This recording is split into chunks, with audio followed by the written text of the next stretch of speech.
I'm appointing you to take charge of all matters concerning the divorce settlement, Mike. I signed the documents, and right then, I got a phone call. It was the police station. Frank, your new household registration book and ID card are ready. When I went to the station to pick up the paperwork, the young man behind the counter paused for a second before he spoke. Excuse me, are you a Mr. Frank? Everyone in M City knows that the heiress, Ilara, has a husband she loves very much named Rick. I smiled and shook my head, denying it. The Rick from that world is gone. I am Frank now. While I was waiting for an eye checkup at the hospital, the television in the room was showing an interview with Ilara. She was usually very calm and collected, but her voice cracked when she spoke about me. Rick went blind trying to save me in a fire, she said. And now he can never go back to the stage he loves. I've decided to devote the rest of my life to protecting and cherishing him with all my heart.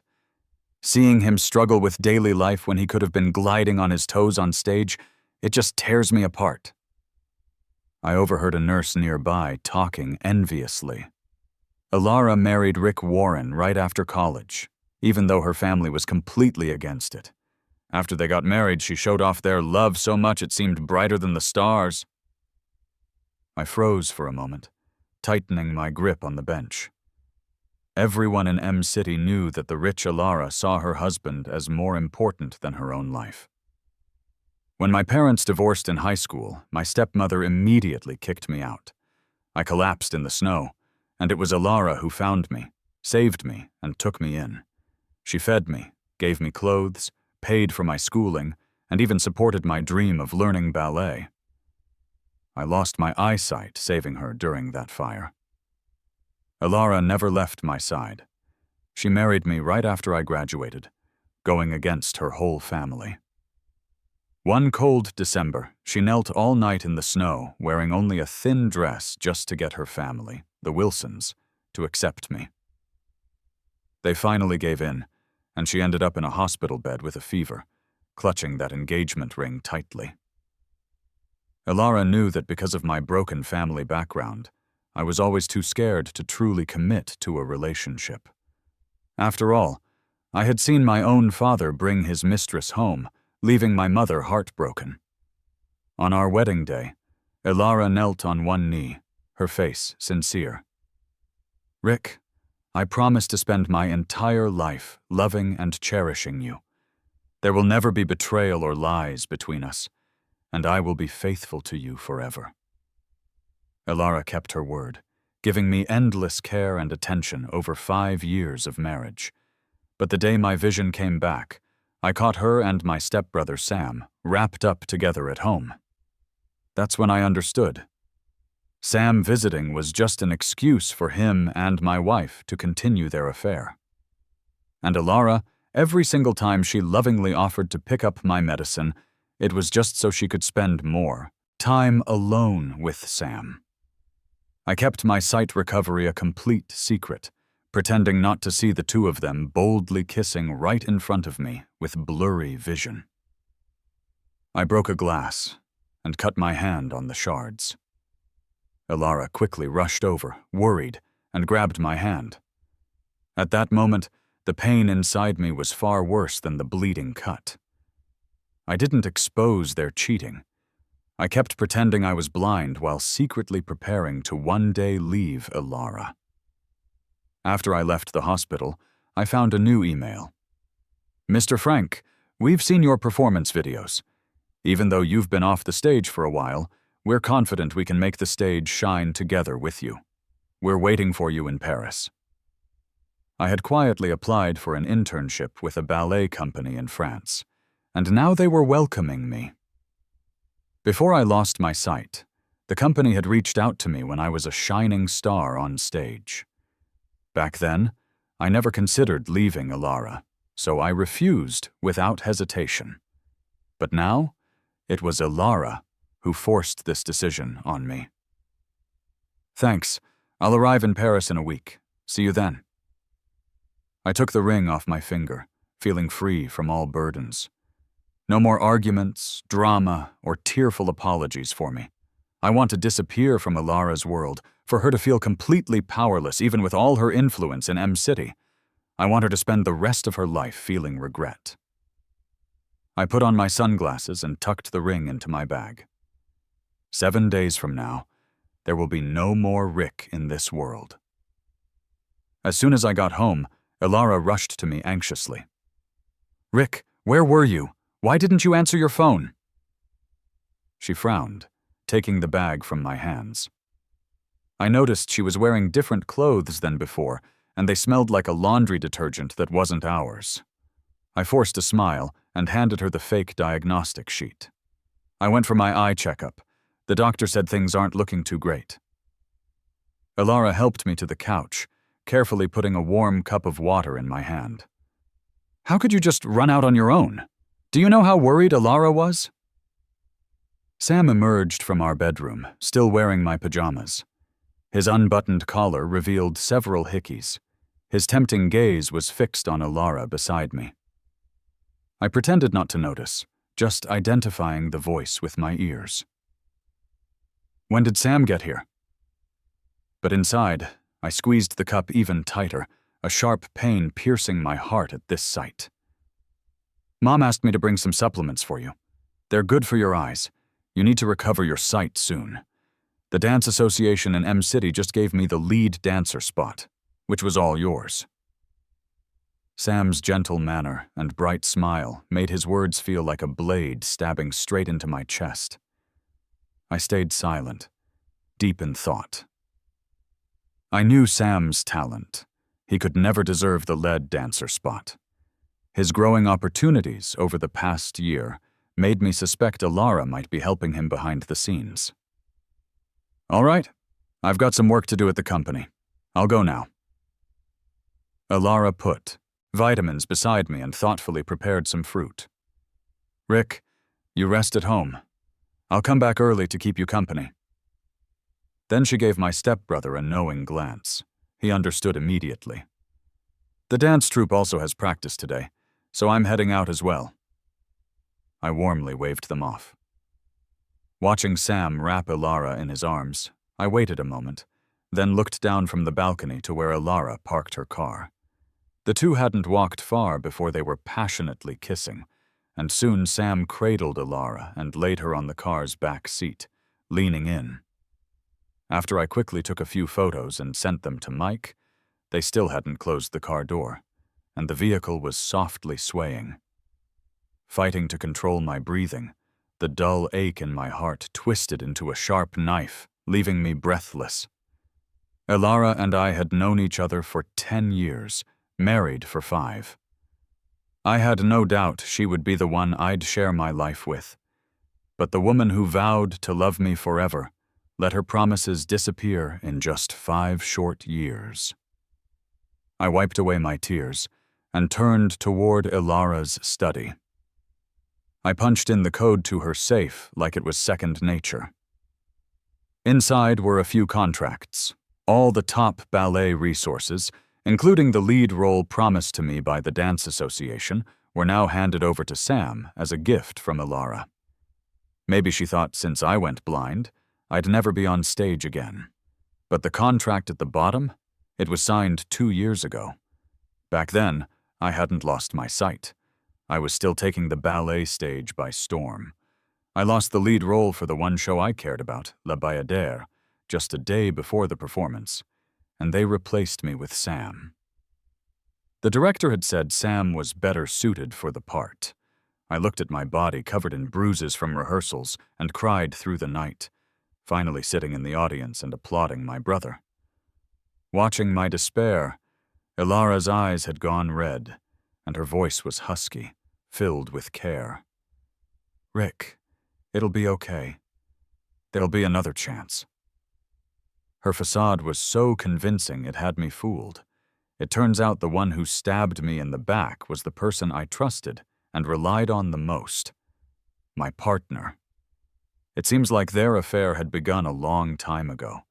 I thought I would fall apart, crying hysterically, but seeing it with my own eyes made me realize the silence of despair was the mark of a truly broken heart. "Rick, Today marks our 5th anniversary. Ilara came over with flowers, her right hand holding luxury shopping bags. She took out a watch and put it on me. This watch suits you. I customized it just in time for our anniversary.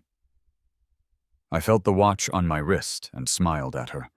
The signed divorce papers were set aside in a beautiful gift box, which I handed to her.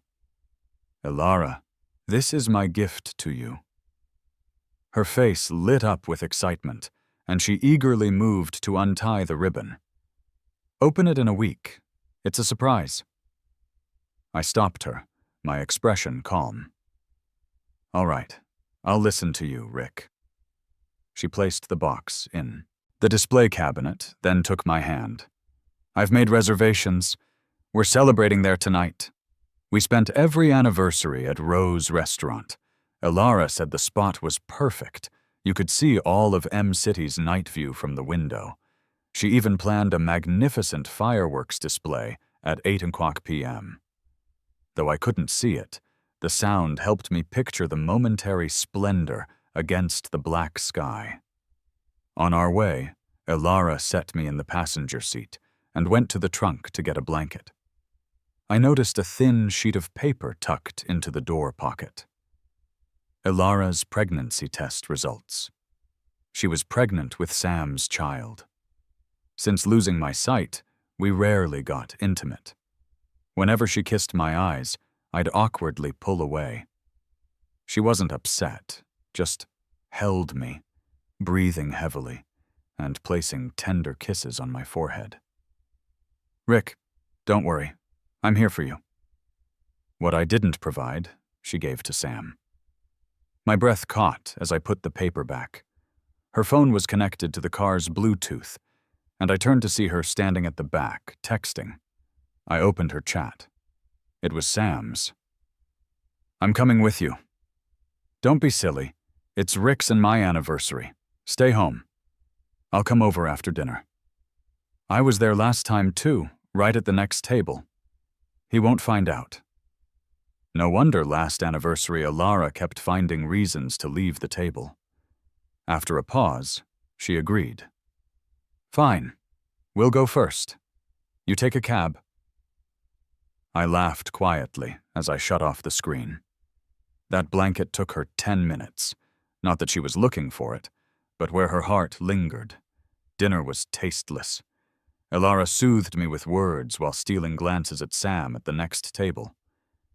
8:00 came, and the fireworks began. Sam edged towards the window, but I turned to the night, keeping a tight grip, refusing to reveal anything. Fireworks, like bright stars, lit up the darkness with radiant colors.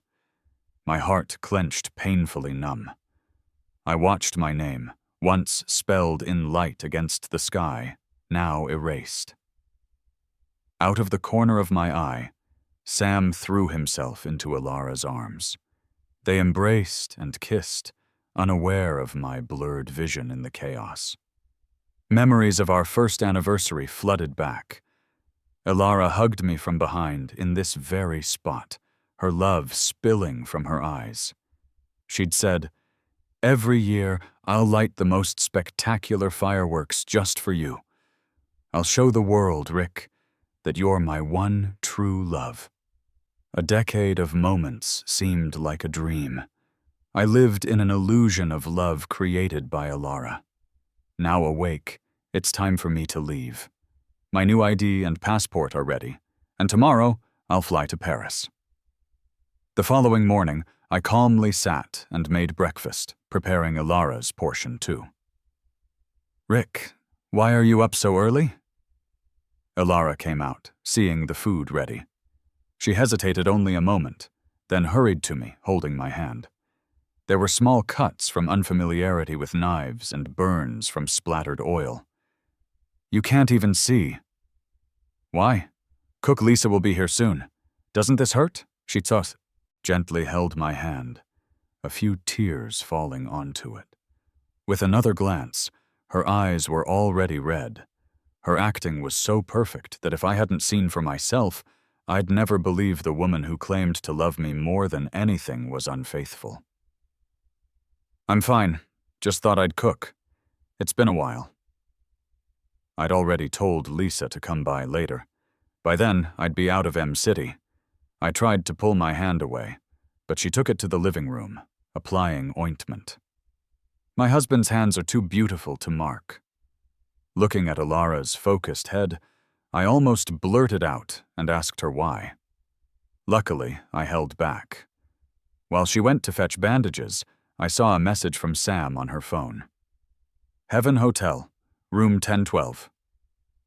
When Alara returned, I acted indifferent. Alara, your phone went off earlier. I think I might have brushed it while checking. She caught sight of Sam's bold, explicit photo. She quickly picked up her phone, pausing for a moment, then relaxed, as staring at my blank eyes seemed to reassure her. I kept a calm face, though my hands trembled. The hospital messaged, I'll go get your new meds. You wait at home. I'll be back soon. Alara gently caressed my hair. Quite an effort on their part, meeting at a hotel so early to maintain the facade. Alara, goodbye. My unusual words puzzled her a bit, but she smiled. Rick, wait for me to come back. The door clicked shut, and I breathed. Wait for her? Never again. I quickly packed my bags, gathered everything related to me at home, and contacted the junkyard to pick them up. Sitting in the taxi heading to the airport, I received a message from Sam. I knew Alara was pregnant with his kid. It was only natural for him not to want to just be a sidekick anymore. Sam sent tons of intimate photos and chat logs of the two of them, including Alara's pregnancy test results. I swiped through the messy pictures one by one. My chest felt a dull ache, but it didn't hurt as much anymore. Until I saw the chat logs from a month after I went blind. Alara couldn't wait to transfer my resources to Sam. On the first day they broke the taboo, the woman I loved deeply, my wife, was involved with my stepbrother shortly after I lost my sight to save her. Remember to open the gift when you get home. After sending Alara this last message, I took out my SIM card and threw it in the trash. As the flight announcement blared, I took one last look at the sign for M City. From now on, Rick no longer exists in this world. I'm Frank. Alara looked down at the message from Rick, sent a few responses urging him to sleep early and saying she'd return tomorrow. There was no response from his side, so she guessed he had fallen asleep. Since losing his sight, Rick's moods were often sullen, and his health wasn't great, but his routine was steady. Upon getting the test results, Alara was both shocked and delighted. Delighted because she's always wanted a child. Shocked because she never expected it to be Sam's. They had a few intimate encounters under Sam's charming attempts, but her child had to be Rick's. To her, Sam was just a fling. Her husband would always be her husband. Alara stood by the window, not exactly happy. What if Rick found out? Her brow suddenly twitched as she thought of Rick's gentle, obedient demeanor. No, he wouldn't find out. Alara, what do you think about the kid? Sam was uneasy with her reaction, thinking she'd be more excited. That blind brother of his was not only in poor health, but also resisted intimacy. Sam knew this, so he seduced Alara more, hoping one day the child would let him climb up in status. But it was clear Alara wasn't interested in that. Her face clouded, her voice cold. You've been worn out recently. Take a break and skip dancing for now. As for the child, we'll talk about it later. She was already figuring out an excuse, claiming adoption. After all, Rick couldn't see or know she was pregnant. Now I'm heading home. Let's not meet for a while. Why? Sam felt aggrieved, biting his lip, about to cry. I need to take care of Rick, too. Haven't I spent enough time with you already? Alara dodged. I'll visit you in a few days.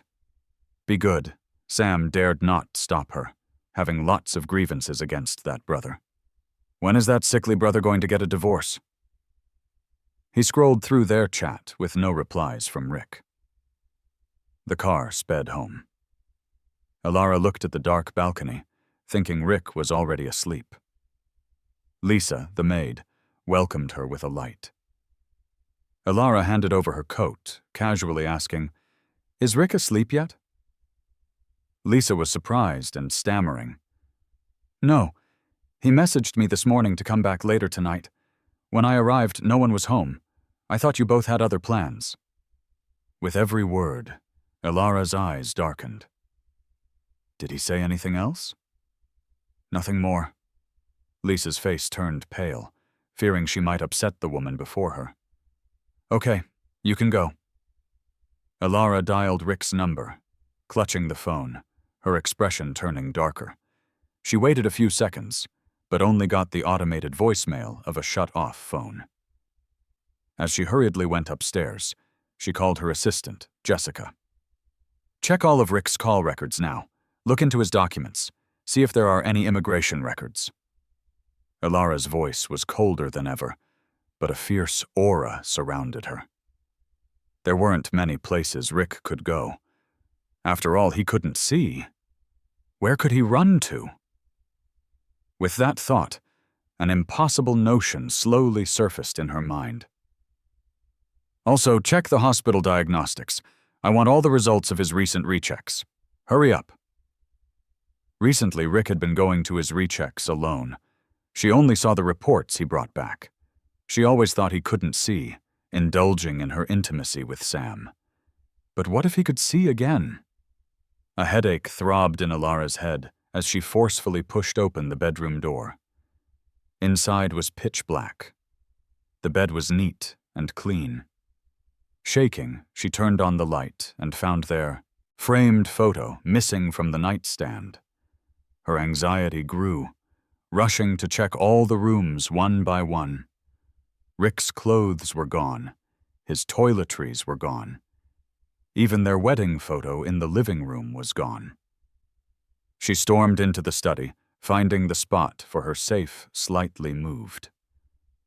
Numbly, she entered Rick's birthday, and sure enough, the contracts were all rearranged. For a moment, she felt her blood freeze. Rick might know everything. Alara opened the chat with Rick, seeing a message about a gift. Of course, the anniversary gift. Alara broke the locked display cabinet. Even as her hand bled, she didn't feel the pain. She opened the delicately packaged gift box. Inside was a single piece of paper she didn't dare look at. But she had to. The glaring words, "divorce agreement," were right there. On the last page, he'd already signed his name. Alara stared at his neat handwriting, feeling a sharp pain in her heart, suddenly remembering he hadn't been wearing his wedding ring for days now. A sticky note was attached with Mike's number saying, "This is my lawyer's number. She'll handle the divorce matters with you." Just then, Jessica's call came back. "Sam sent some photos and chat logs to Mr. Rick a few hours ago." She received files from Jessica, opening to find indiscreet evidence of their affair. Alara's vision darkened, almost fainting. She drove straight to Sam. Sam sleepily opened the door. Seeing her, his drowsiness vanished. He was overjoyed, hugging her and whining like usual. "Alara, why'd you come back?" Before he could finish, Alara slapped him. Sam was in pain, feeling dizzy, turning back to face a furious Alara. "What's wrong with you?" He was dazed, unsure how she seemed like a completely different person in just a few hours. Alara grabbed his chin. "Sam, didn't I tell you to keep our affair from Rick, right?" Her face darkened, a storm brewing. Sam's expression changed, thinking maybe Rick had... Alara read the messages to him. But how could Rick know? Seeing Sam deep in thought, her anger boiled over. She slapped him again without mercy. The boy's fair cheeks swelled instantly, blood seeping from his mouth. Without the strength from Alara, he stumbled and fell hard onto the ground. Sam, propping himself up, looked at Alara with a bit of frustration. Alara, he couldn't see her. How could he discover what had happened? You still have our child in your belly. Please don't get angry. It's not good for the baby. He bowed down and made a pleading gesture. Alara looked down at him coldly and let out a mocking laugh. Rick probably could see a long time ago. The next moment, Alara kicked Sam hard in the chest. With one kick, Sam was thrown to the ground, and Alara's belly suddenly hurt. When she felt a warm sensation below, Alara's face turned pale. Seeing Alara's pained expression, Sam pleaded desperately. Alara, it's my fault. I didn't know any better, but please go to the hospital. Save our child, won't you? Tears mixed with blood flowed down his cheeks, and Sam kept hitting his head on the floor. But Alara didn't soften a bit, her face white and gloomy. I'm only dealing with you for Rick's sake, and I'd only have his kids. Do you think you deserve it? I can't believe you can't see reality and still think you can replace him. From now on, the ballet company will no longer use you. And the unwanted child inside me, I will not keep. Her face was pale, and beads of sweat dripped down from her forehead. Sam saw this, and his face turned even whiter. Alara, I can stop dancing, but please save our child. It's half your flesh and blood, too. Trash like that, something from you, doesn't deserve to be called my child. Alara gasped, holding back nausea, and finally said, I'll go to the hospital now. And if the kid's gone, great. If it's still there, I'll arrange for an abortion. As for you, since you like spreading your seed, I'll send you someplace more suitable. Jessica's name flashed on the screen. She slowly crawled to the bathroom and picked up the phone. Alara, Rick, his sight, it was restored 2 weeks ago. 2 weeks ago. He could see 2 weeks ago. Alara's breathing stopped. Her heart missed a beat. So he'd been able to see all along. He saw the absurdity before her, saw the resources she gave Sam, saw the fireworks she set off for Sam. She slowly relaxed her hand, where the skin and flesh had turned grim and terrifying. Rick knew about her betrayal, yet he hid it so well, not a hint of anger or sadness exposed. How devastated his heart must have been, how disappointed he must have been in her. Alara had never hated herself as much as she did at this moment, and the overwhelming regret seemed to swallow her whole. She dared not think from Rick's perspective how her actions were like being tortured by a killer. Alara choked up a bit, her eyes red. Jessica listened to the sounds on the other side, nervously continuing. I checked all his records. The police station said he's probably changed his name. There's no trace of Rick anywhere. Hearing this, Alara could no longer hold herself up and collapsed into a pool of blood. When I first landed in Paris, the ballet company's lead dancer greeted me warmly. Zephra was filled with ballet dancers from around the world, all sharing common dreams and striving together. At first, dealing with the time difference and heartache, I found it hard to adjust, having trouble falling asleep. After taking melatonin to finally get some rest, I'd often dream all night about various moments with Alara. Waking up in the middle of the night, my face would be wet with tears. Eventually, I stopped trying to sleep, spending nights alone at the dance studio, practicing until I was tired enough to crash on the couch. Thankfully, my fellow dancers were friendly and helpful, assisting me when I struggled with unfamiliar moves, helping me endure a difficult time. I gradually adapted to the intense practice and performance lifestyle, and I felt more energetic than ever. The wounds I once thought unbearable slowly healed with time. I got a new number, and the only person who could reach me was Mike. who handled my divorce case. 2 weeks after arriving in Paris, Mike called me. "Frank, Elara wants to speak with you personally." "No need." The sun was shining as a gentle breeze ruffled my hair. My mind was preoccupied with dance routines I had just learned. "She can tell me once she's signed the divorce papers, and I'll come back to arrange the proceedings." Mike felt a bit troubled. "But she insists on seeing you once before agreeing to the divorce." "No problem, we can drag it out," I smiled, unconcerned. "If she doesn't sign the papers, she won't find me. Besides, I'm not afraid to take it to court. We have proof of her cheating." Mike seemed relieved upon hearing this. "I'll pass your message on to her."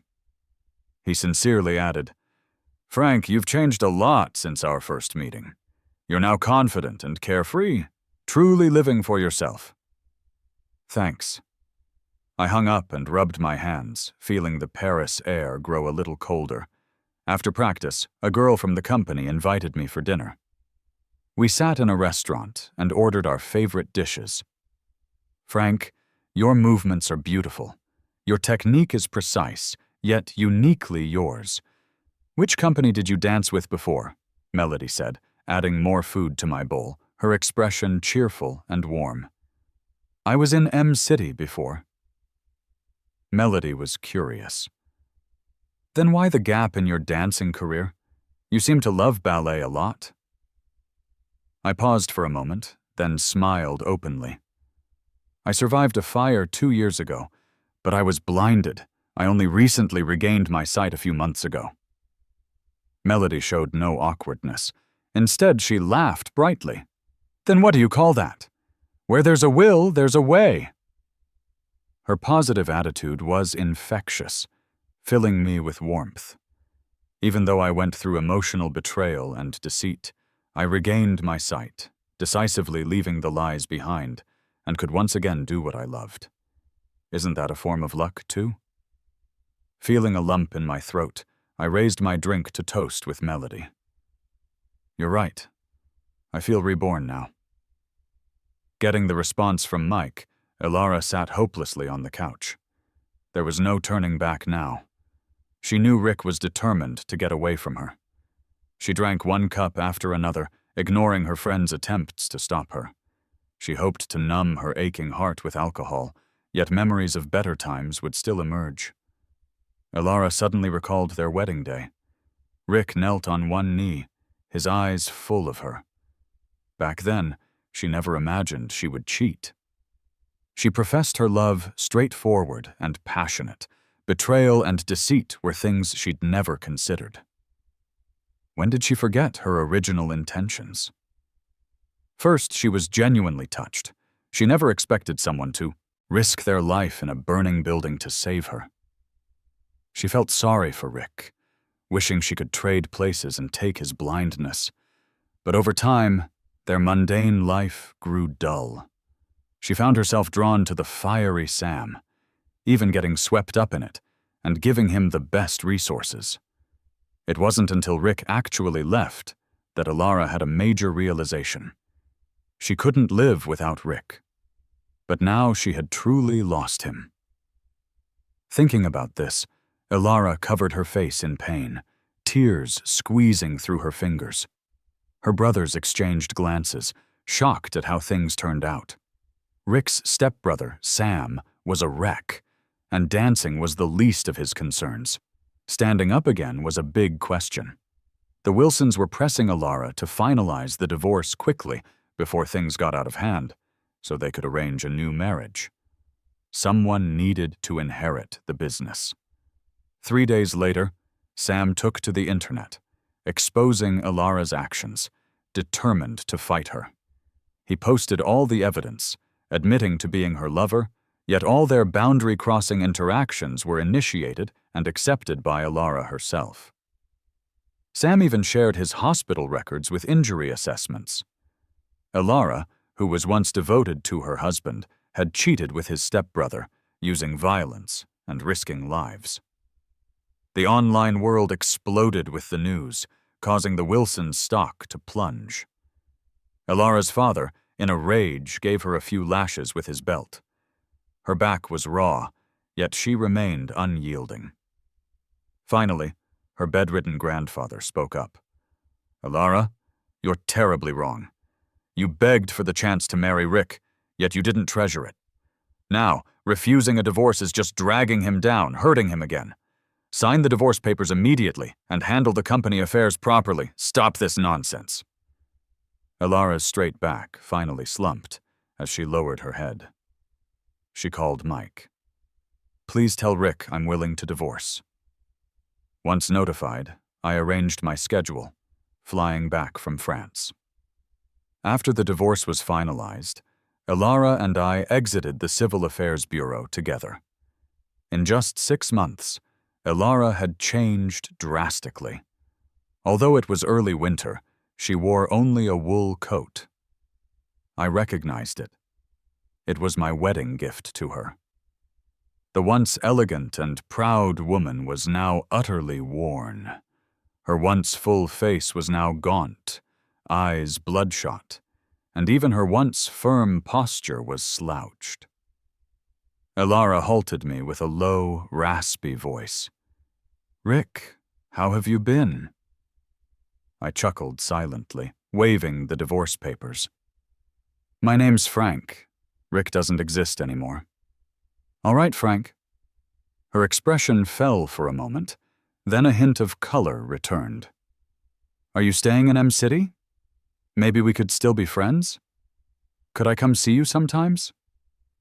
"I'm not staying here," I answered firmly, my expression neutral. "We won't be seeing each other again." I turned to walk away, but Alara grabbed my arm. "I know I was wrong, Frank. I know how terribly wrong I was, betraying our vows, breaking your trust. Even my life was saved thanks to you."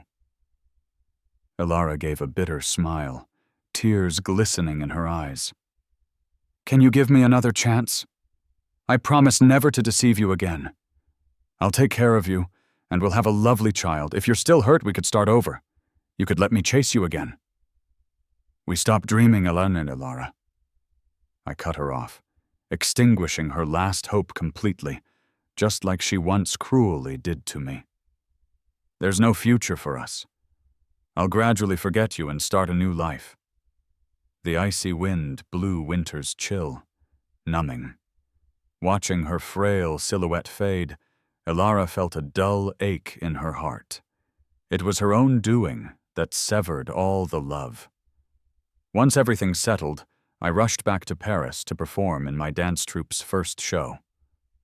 The piece I danced was La Bayadère, a performance that once slipped from my grasp but captivated my soul. I stretched my arms, rose up on my toes, and danced, losing myself in the music. My movements were fluid and light. As the performance ended, the applause was deafening. I was ushered forward to deliver the curtain call speech. Holding the mic under the stage's dazzling lights, focused just on me, it felt like a dream, being back on the beloved ballet stage. But everything around me was real. This reality brought me to tears. With warmth in my eyes, I flashed a confident, bright smile.